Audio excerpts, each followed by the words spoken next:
ಆದ್ಮೇಲೆ ಒಬ್ಬ ವ್ಯಕ್ತಿ ಒಂದು ಗುಲಾಬಿ ನೋಡಿ ಹೀಗೆ ಹೇಳಿದ್ನಂತೆ, ಗುಲಾಬಿ ಹೂವೇ ನೀನು ತುಂಬ ಚೆನ್ನಾಗಿದೆಯಾ ನೋಡೋಕ್ಕೆ, ಆದರೆ ಒಂದೇ ಒಂದು ಕೊರತೆ ಇದೆ ನಿನ್ನ ಹತ್ರ, ಮುಳ್ಳಿದೆ, ಆ ಮುಳ್ಳಿಲ್ಲ ಅಂದರೆ ನೀನು ತುಂಬ ಚೆನ್ನಾಗಿರ್ತಾ ಇದೆ ಅಂತ ಹೇಳಿದ್ನಂತೆ.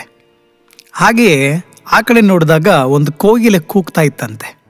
ಆ ಕೋಗಿಲೆಯನ್ನು ನೋಡಿ, ಕೋಗಿಲೆ ನೀನು ತುಂಬ ಚೆನ್ನಾಗಿ ಕೂಗ್ತಾ ಇದೆಯಾ, ನಿನ್ನ ಸ್ವರ ಇಷ್ಟ ಆಯಿತು, ಆದರೆ ನೀನು ಸ್ವಲ್ಪ ಕಪ್ಪಾಗಿದೆಯಾ, ಸ್ವಲ್ಪ ನೀನು ಬೇರೆ ಕಲರ್ ಇದ್ದಿದ್ರೆ ಚೆನ್ನಾಗಿರ್ತಾ ಇತ್ತು, ನಿನ್ನ ವಾಯ್ಸ್ ಮ್ಯಾಚ್ ಆಗ್ತಾ ಇತ್ತು ಅಂತ ಹೇಳಿದ್ನಂತೆ.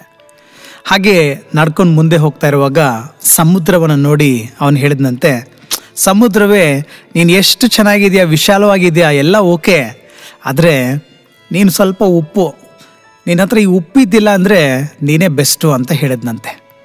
ಈ 3 ಜನ ಕೇಳ್ತಾ ಇರೋರು ಎಲ್ಲ ಸೇರಿಕೊಂಡು ಈ ಮನುಷ್ಯನ ನೋಡಿ, ನಾನು ನಿಮ್ಮ ಹತ್ರ ಒಂದು ಪ್ರಶ್ನೆ ಕೇಳಬೇಕಂತಂದು ಅವ್ರ ಹತ್ರ ಒಂದು ಪ್ರಶ್ನೆ ಕೇಳಂತೆ. ಮನುಷ್ಯ, ನೀನು ತುಂಬ ಬುದ್ಧಿವಂತ, ಅರಿವಿದೆ, ಆದರೆ ಎಲ್ಲದರಲ್ಲೂ ಏನಾದರೂ ಒಂದು ಕೊರತೆಯನ್ನು ಕಂಡುಹಿಡಿತಾ ಇದೆಯಲ್ಲ, ಅದು ಮಾತ್ರ ಇಲ್ಲದಿದ್ದರೆ ನೀನೊಬ್ಬ ಒಳ್ಳೆ ವ್ಯಕ್ತಿಯಾಗಿರ್ತಾ ಇದ್ದೆ, ಚೆನ್ನಾಗಿರ್ತಾ ಇದೆ ಅಂತ ಆ 3 ವ್ಯಕ್ತಿಗಳು ಹೇಳಿದ್ರಂತೆ.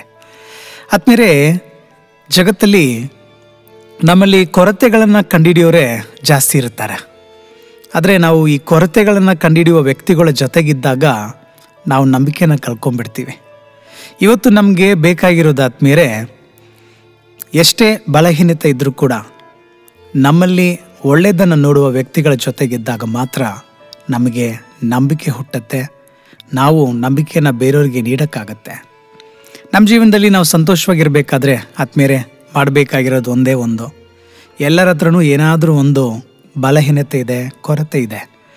ಕೊರತೆಗಳಿಲ್ವಂಥ ವ್ಯಕ್ತಿಗಳೇ ಇಲ್ಲ, ಎಲ್ಲರ ಹತ್ರ ಆದರೂ ಏನಾದರೂ ಒಂದು ಕೊರತೆಗಳಿದ್ದೇ ಇರುತ್ತೆ. ಅದೇ ಹೇಳ್ತಾರಲ್ಲ, ಎಲ್ಲರ ಮನೆ ದೋಸೆನೂ ತೂತೆ. ಅದರಿಂದ ಬೇರೆಯವರಲ್ಲಿರುವಂತಹ ನಕಾರಾತ್ಮಕ ವಿಚಾರಗಳನ್ನು, ಕೆಟ್ಟದ್ದನ್ನು ನೋಡೋಕ್ಕೆ ಬಿಟ್ಟು ಒಳ್ಳೆಯದನ್ನು ನೋಡೋಣ.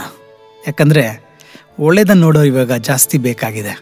ಯಾವಾಗ ನಾವು ಬೇರೆಯವರಲ್ಲಿರುವಂತಹ ಒಳ್ಳೆಯದನ್ನು, ನಮ್ಮಲ್ಲಿರುವ ಒಳ್ಳೆಯದನ್ನು ಬೆಳೆಸ್ಕೊಳ್ಳೋಣ ಅಂತ ನಾವು ಅಂದ್ಕೊತೀವಿ, ಆವಾಗ ನಮಗೆ ನಂಬಿಕೆ ಬರುತ್ತೆ, ಜೀವನ ಸಂತೋಷವಾಗಿರುತ್ತೆ, ಬೆಳಕಾಗಿರುತ್ತೆ. Yes friends, let's spread hope, ಭರವಸೆಯನ್ನು ಹಂಚೋಣ. ಈ ದಿನ ನಿಮಗೆ ಒಳ್ಳೆಯದಾಗಲಿ.